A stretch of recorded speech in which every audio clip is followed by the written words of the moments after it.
Good morning everyone! Yan ang ating Purple Delight na sobrang mabait sa lowland guys. Ito siya ay matagal ko ng Purple Delight at matagal na rin yung soil mix sa kanya at yung dalawang kasama niya sa pot na yan ay babies din niya yan.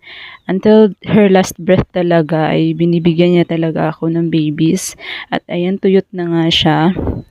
Kaya inalis ko na yung kanyang babies at transplant ko na ngayon din para makagrow na sila kasi wala na lang silang makuha dun sa mother na stem dahil patay na nga siya. At yun, itinapon na natin. At ito, siguradong lalaki ito dahil napakabait naman ng Purple Delight dito sa lowland guys. Ayan, at very recommended ko talaga ang Purple Delight. Mapaparami mo siya ng mabilis at sobrang bait niya.